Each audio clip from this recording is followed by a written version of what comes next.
Hello বন্ধুরা, কেমন আছো সবাই? আশা করি সবাই ভালো আছো, সুস্থ আছো। নুরুল মল্লিকা নতুন একটি ব্লগে তোমাদের সবাইকে জানাই স্বাগতম।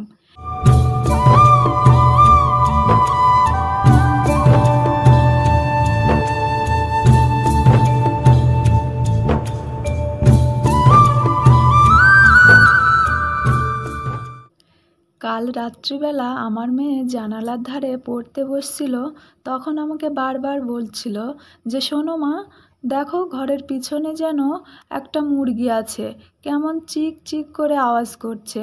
আর মুরগির যেন আমাদের পিছনের কোয়ার্টারে ওর বন্ধুদের বাড়ি খেলতে যায়, তখন ওখানে কি যেন দেখতে পায়। তো আমাকে বাড়ি এসে বলছে, মা জানো কাল রাত্রিবেলা ঘরের পিছনে আওয়াজ করছিল চিক, জানো ঘরের পিছনে ছোট ছোট ডিম পেড়েছে, ছোট ছোট আন্ডা আছে, ওখান থেকে চিক হবে, তারপর আমি ওগুলোকে নিয়ে আসব। তো আমি প্রথমত গুরুত্ব দিইনি। তারপর আমি জানালা দিয়ে তাকিয়ে দেখি যে ব্যাঙের ছাতা, মানে ছোট ছোট হয়ে এখন ফুটছে মাত্র। তারপর আমার হঠাৎ খেয়াল হলো যে মাশরুম। তো আমি ঝটপট বেরিয়ে পড়লাম একটা টকরি হাতে নিয়ে। ঘরের পিছনে জঙ্গল থাকায় আমার ভয়ও লাগছিল, কিন্তু সাহস করে গেলাম। গিয়ে দেখি যে ছোট ছোট মাশরুম হয়েছে। কিছুদিন আগে এখানে সব বৃষ্টিতে ডুবে গিয়েছিল, তারপর স্যাঁতসেঁতে থাকায় ঘরের পিছনে দুই একটা ছোট ছোট মাশরুম হচ্ছে। ছোটবেলায় আমাদের বাড়ির আশেপাশে, বিশেষ করে যে গোলা ছিল সেই গোলার তলাগুলোতে ছোট ছোট মাশরুম হতো।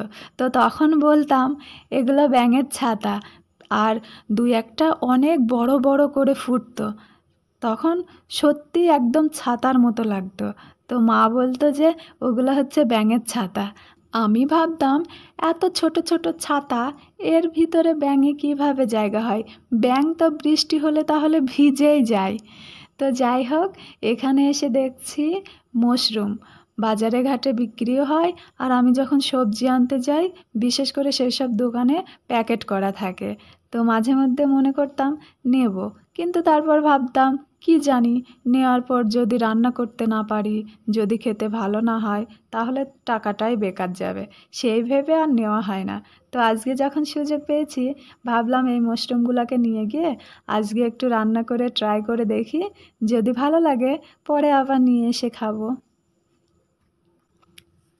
ঘরের পিছনে একটু বন জঙ্গল হওয়ায় ভয়ও লাগছিল, কিন্তু তারপর সাহস করে মাশরুমগুলোকে আমি তুলে নিয়ে চলে আসলাম।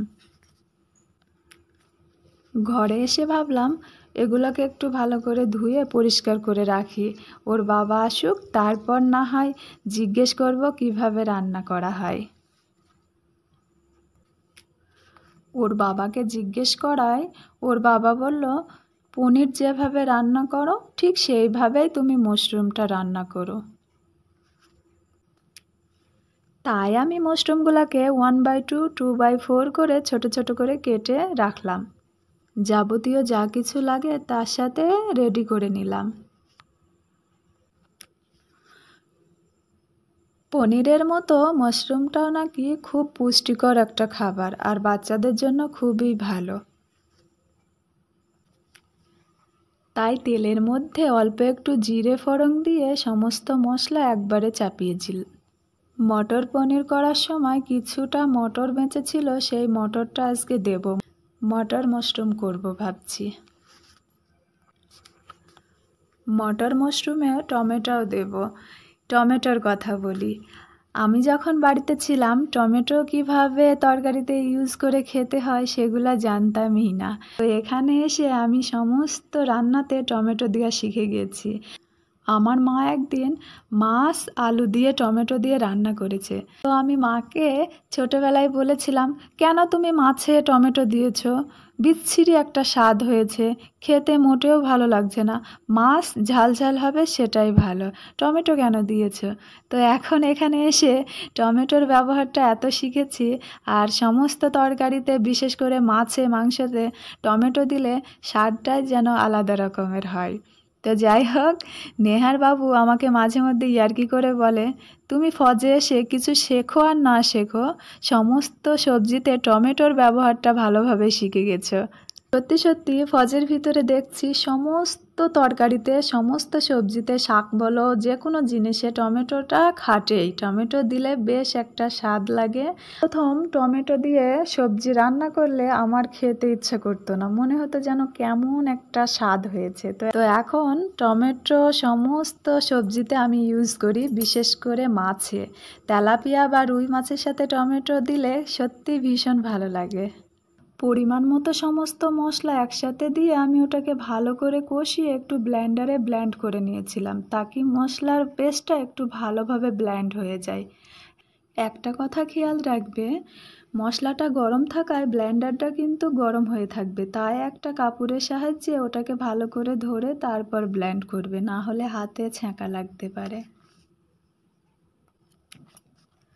আমাদের গ্রামের লোকেদের মাশরুম কিনে খাওয়ার কোনো প্রয়োজনই নেই, কেননা আমাদের বাড়ির আশেপাশে সমস্ত জায়গায় মাঝে মধ্যে, বিশেষ করে বর্ষার টাইমে, বিশেষ করে যেখানে কাঠ লকড়ি এইসব থাকে সেই সব জায়গায় মাশরুম দেখতে পাওয়া যায় খুব সহজেই।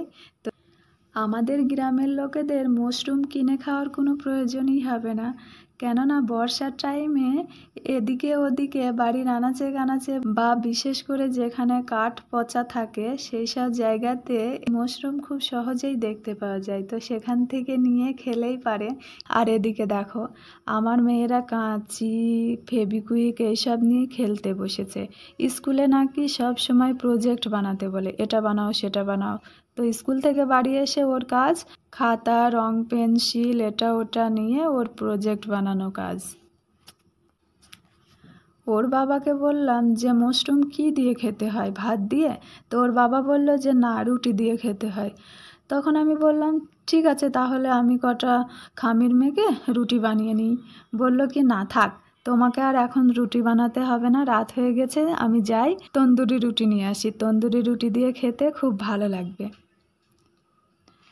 আমি বললাম ঠিক আছে যাও।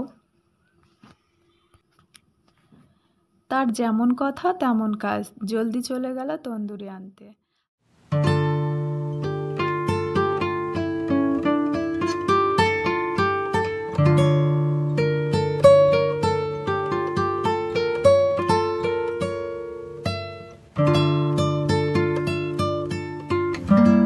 দেখো পার্কের দৃশ্যটা কত সুন্দর লাগছে রাত্রিবেলা, সমস্ত জায়গায় হালকা হালকা লাইট জ্বলছে, তাই কত সুন্দর আবছা আবছা ভালো লাগছে বেশ। তন্দুরি রুটির কথা বলতেই আমার একটা কথা মনে পড়ে গেল। আমি লাইফে ফার্স্ট তন্দুরি রুটি খেয়েছিলাম মুর্শিদাবাদে, আমার একটা নন্দাই আছে, যখন ওদের বাড়ি গিয়েছিলাম তখন একটা হোটেলে খেতে নিয়ে গিয়েছিল, সেখানেই আমি প্রথম তন্দুরি রুটি খাই।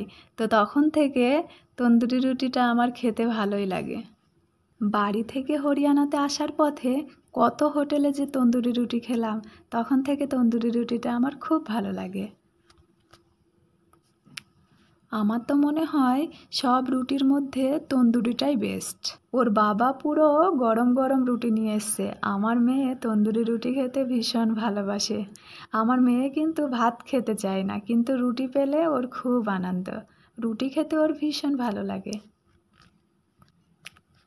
ছোট মেয়েটাও একটু একটু রুটি ছিঁড়ে ছিঁড়ে খায়, আমার তো দেখে খুব ভালোই লাগে।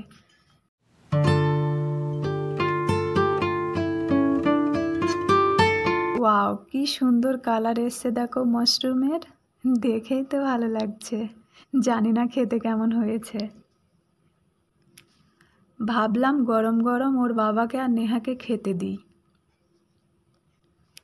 রুটিগুলো একটু শক্ত শক্ত লাগছে, তাড়াহুড়োতে ঘি দিতেই ভুলে গেছে মনে হয়।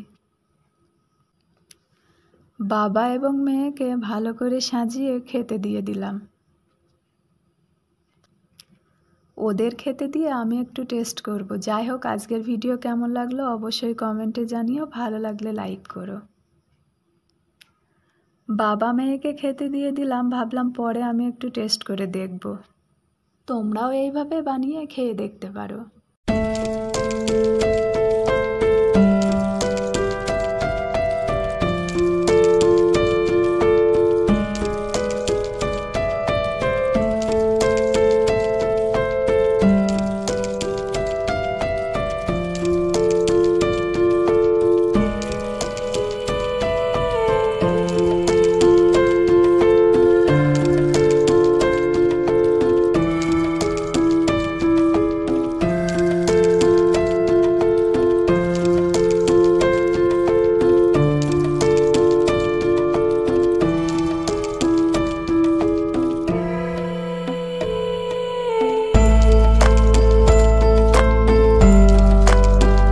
একটু খেয়ে দেখলাম, বাহ বেশ লাগলো। আজকের ভিডিও এখানেই শেষ করছি, দেখা হবে নেক্সট ভিডিওতে। টাটা।